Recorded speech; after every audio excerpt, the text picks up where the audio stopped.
How to fulfill a task.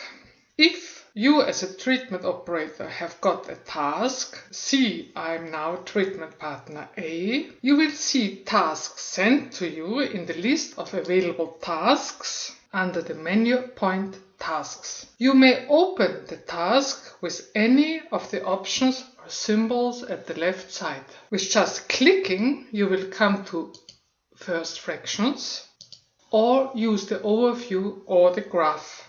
The pencil button is given to give information about the status of work for this task. If you start working on the task, you may first choose In Process to show that you started.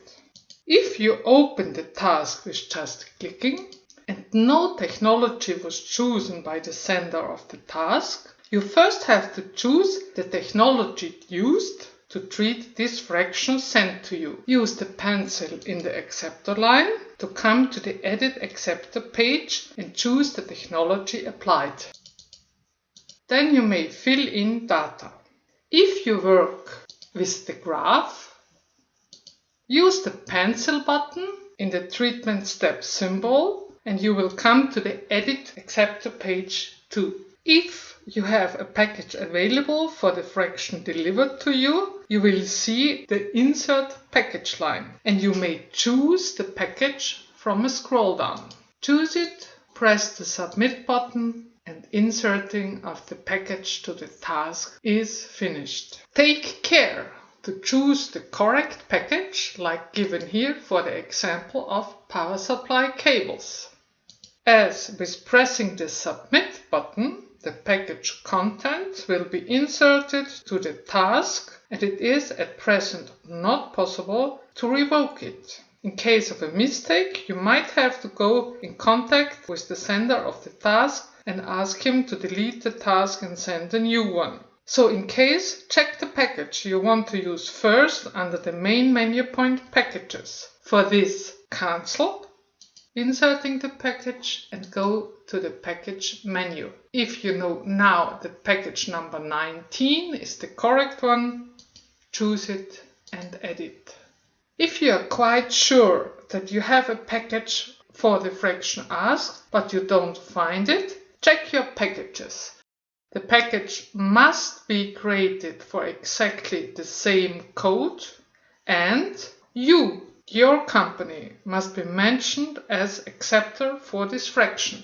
If you don't have a package available, like for the example of motors here, or you have new data for the fraction delivered to you, you may start with checking the technology used, fill in source of data information and press the Submit button. Then you may fill in data like you do it in your reports, with adding fractions achieved and so on. See other videos on creating reports on this. You will all the time see that you work within a task by the blue shade in the report menu. The underlined text Active Task is created as a link to come to the page to set the task status. See later. When you have finished the data input, like for the example of shredder input material, you must go back to the list of available tasks under the main menu button Tasks and decide if A. The task shall be a black box information and the sender of the task shall not be able to see detailed information provided, but only summary data on weight and shares of final fractions, uses classified as recycled, other material recovered, energy recovered or disposed. If you want to do this, click the overview symbol until it is marked with a red cross. See the information text. This is the default setting for tasks. Or if data may be seen by the sender of the task, we call it Open Tasks, we use it for the power supply cables, then click the overview symbol until it is not marked with a red cross. See the information text for it. If now everything is inserted and chosen for this task, use the pencil button and choose the status as e.g. to be verified if you or anybody else has to check it, or to done if the task is finished. With this and pressing the submit button, the task is finished and the sender of the task may see information and data. Full or limited data depending on the information level you as fulfiller of the task have chosen.